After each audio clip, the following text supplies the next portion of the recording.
आजकल हम लोग ट्रांसलेशन स्टार्ट कर चुके हैं और हमारा पहला टेंस पिछली वीडियो में हमने डिस्कस किया present indefinite, affirmative and negative sentence. आज हम अगले क्रम पे बढ़ेंगे और आपके साथ हम चर्चा करेंगे इंटरोगेटिव ए की। प्रेजेंट इंडेफिनिट टेंस इंटरोगेटिव ए।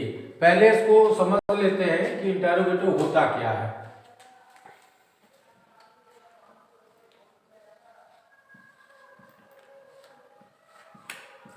क्या से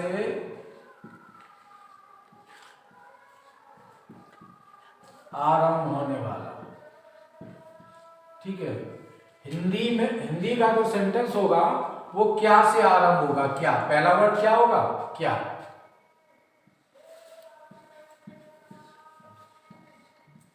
क्या तुम पुस्तक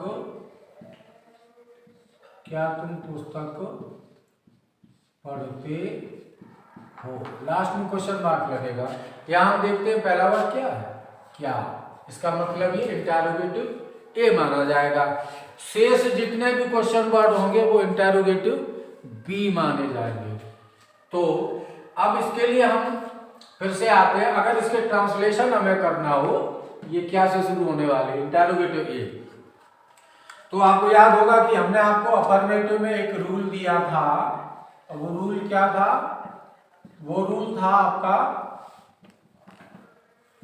subject V1 object other word, यही था, ठीक है। सब्जेक्ट, वर्ब, ऑब्जेक्ट और अदर वर्ड। अब मैं आपको बता रहा हूं, बहुत अच्छी ट्रिक है। अगर कोई सेंटेंस इंटरोगेटिव ए हो तो शुरू में एच लगा दीजिए, माने हेल्पिंग वर्ब। हेल्पिंग वर्ब आप आगे कर दो, वही नियम बना रहेगा। लास्ट में क्वेश्चन वर्ड लगा दो और आपका जाकर के इंटरोगेटिव ए बन जाएगा। जैसे अगर हम इसको ट्रांसलेट करें, क्या तुम पुस्तक पढ़ते हो, तो यहाँ हेल्पिंग वर्ब क्या है? डू और डज। अब चूंकि यू बहुवचन होता है तो हम यहां लगाएंगे do. Do you read the book, हो गया। पहले हमने हेल्पिंग वर्ब लिया, फिर सब्जेक्ट लिया, फिर वर्ब V1, वर्ब का फर्स्ट फॉर्म, फिर ऑब्जेक्ट अदर वर्ड इसमें है नहीं। और एक सेंटेंस देख लेते हैं। क्या वह लड़की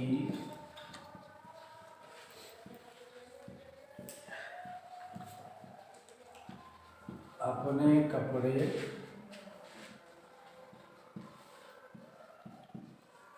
सिलती है, ठीक है। क्या वह लड़की अपने कपड़े सिलती है। हमने देखा कि सेंटेंस क्या से शुरू हो रहा है, तो इसको माने इंटरोगेटिव ए, ठीक। अब इसको वही जो हमारा एस सब्जेक्ट वर्ब ऑब्जेक्ट और अदर वर्ड वाला फार्मूला है, उसमें एच आगे लगा लेते हैं। वह लड़की एक वचन है तो यहां लग जाएगा डज। सब्जेक्ट की जगह आएगा आपका दैट गर्ल, ठीक है। अब V1 सिलना, स्यू। ऑब्जेक्ट क्या सिलती है? अपने कपड़े। सी के साथ अपने की हर और कपड़े के लिए क्लॉथ्स, ठीक।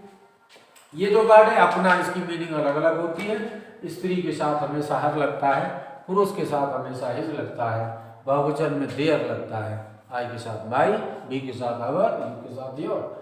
तो इस प्रकार से हम इंटरोगेटिव ए को सोल्व करेंगे।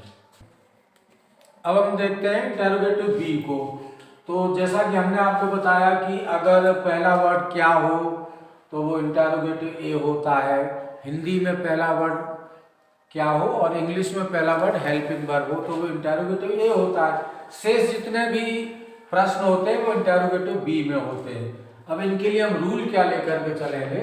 आपने देखा कि subject V1 plus object plus other word, ये जाकर के आपका बनता है अफर्मेटिव का। और इसमें हमने आपको बताया कि यहाँ एच और लगा लो। अगर इसके आगे हम एच लगा दें तो ये इंटरोगेटिव ए हो जाएगा। अब यहीं पर देख लो आप इंटरोगेटिव बी का कैसे बनेगा। एच के आगे क्यू डब्ल्यू, मतलब क्वेश्चन वर्ड लगा दो, फिर हेल्पिंग वर्ब, और फिर वही अफर्मेटिव का रूल चलता रहेगा। हम एग्जाम्पल लेते हैं।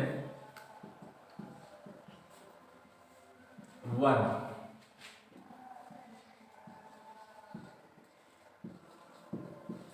वह यहाँ क्यों रहता है। ठीक है, वह यहाँ क्यों रहता है। अब ये सेंटेंस हमने देखा, यहाँ पर क्वेश्चन आगे है क्या, नहीं है। कहां पर है, बीच में। इसका मतलब ये सेंटेंस इंटरोगेटिव बी कहलाएगा। जब ये इंटरोगेटिव बी कहलाएगा तो इसमें हम इंटरोगेटिव ए वाले सूत्र में पहले क्वेश्चन वर्ड लगा देंगे। क्वेश्चन वर्ड क्या है, क्यों, इसकी मीनिंग लगाएंगे वाई के बाद हमें हेल्पिंग वर्ब लगाना है। हेल्पिंग वर्ब सब्जेक्ट देखो सिंगुलर है या प्लूरल है, सिंगुलर है ना तो डज लगा देंगे, वाई डज, फिर सब्जेक्ट ही, फिर वर्ब लिव मीन्स रहना। अब ऑब्जेक्ट है नहीं, अदर वर्ड बचा है यहां, here. Why does he live here, वह यहां क्यों रहता है। सेंटेंस कंप्लीट हुआ। इसी प्रकार से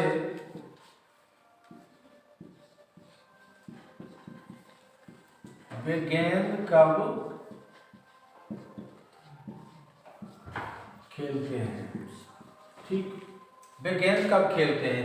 इस सेंटेंस में भी हम देखेंगे क्वेश्चन कहां पर है, क्वेश्चन मार्क लगा है तो क्वेश्चन होगा। इसमें क्वेश्चन है कहां पर, ये देखना है। क्वेश्चन है बीच में, इसका मतलब ये भी इंटरोगेटिव बी होगा।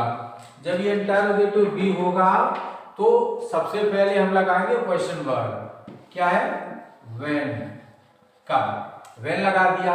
अब आप देख लो कि डू या डज में से एक लगना है, तो पहले सब्जेक्ट देखो कि एक वचन है या बहुवचन। बहुवचन है तो हम लगाएंगे डू, व्हेन डू, तो सब्जेक्ट लगाएंगे दे। उसके बाद है वर्ब है आपका बी1 है, प्ले माने खेलना, और ऑब्जेक्ट है गेम दी बॉल। हो गया कंप्लीट।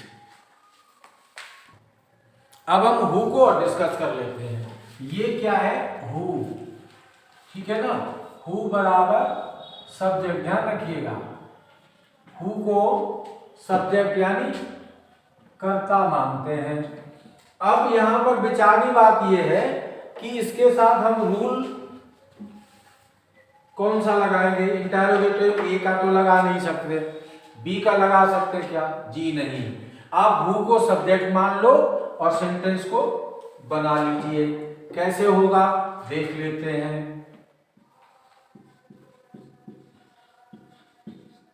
इस कमरे में कौन सोता है।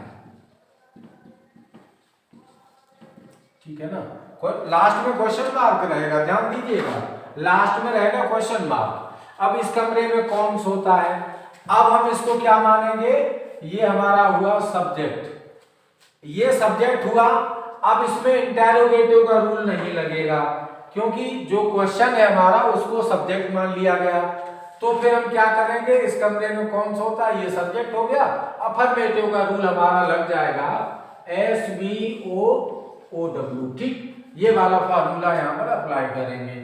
तो हु अफर्मेटिव के तरीके, सब्जेक्ट हो गया, बी1 लेंगे, वर्ब लेंगे स्लीप। और ध्यान दें, सोने वाला व्यक्ति कोई एक वचन है, सोता है। अगर कहते सोते हैं तो बहुवचन होता, सोता है माने यहां फिर SES लग जाएगी, ध्यान रखें। इसका मतलब ये हुआ कि जो वर्ड है कौन, इसके साथ हर टेंस में अफर्मेटिव का रूल लागू होगा। हु स्लीप्स, कौन सोता है, कितना बचा है, इस कमरे में, एक पूरा फ्रेज है, इन दिस रूम, लास्ट में क्वेश्चन मार्क लगेगा। प्रकृति में प्रश्नवाचक और प्रैक्टिकली ये सोल्व करने में बिल्कुल अफर्मेटिव या नेगेटिव के हिसाब से चलता है।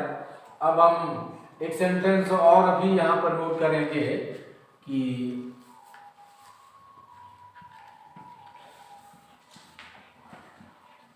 अपना काम समय से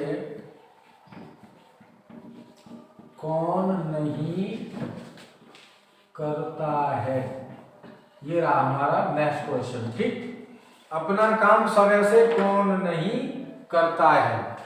अब हमने पूरा सेंटेंस जैसे ही देखा, हमें मिल गया इसमें वर्ड कौन, और कौन का मतलब ये हुआ हमारा सब्जेक्ट। ठीक है ना।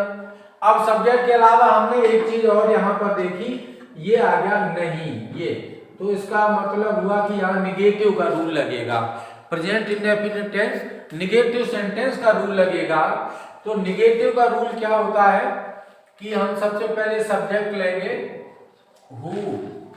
अब करता है, यहां पता चल रहा कि कोई सिंगुलर है, तो हम डज नॉट लगा देंगे, हु डज नॉट। वर्ब क्या है, काम करना, work. Who does not work, काम कौन नहीं करता है, सॉरी यहां पर हिज वर्क होगा। हु डज नॉट और वर्ब लेंगे डू, इसके बाद में ऑब्जेक्ट हिज वर्क। हमने हिज वर्क क्यों लिया, क्योंकि सिंगुलर पे जब जेंडर क्लियर ना हो तो पुल्लिंग माना जाता है। हु डज नॉट डू, कौन नहीं करता है, हिज वर्क अपना काम, और समय से तो इन टाइम या विद इन द टाइम। इस प्रकार से हम हु के सेंटेंसेस को बनाएंगे। हु के सेंटेंस को हर बार हम हु को सब्जेक्ट मानेंगे, फिर हम देख लेंगे या तो अफर्मेटिव का रूल लगेगा या नेगेटिव का रूल लगेगा, तो उसी हिसाब से देख करके इनको सोल्व किया जाएगा।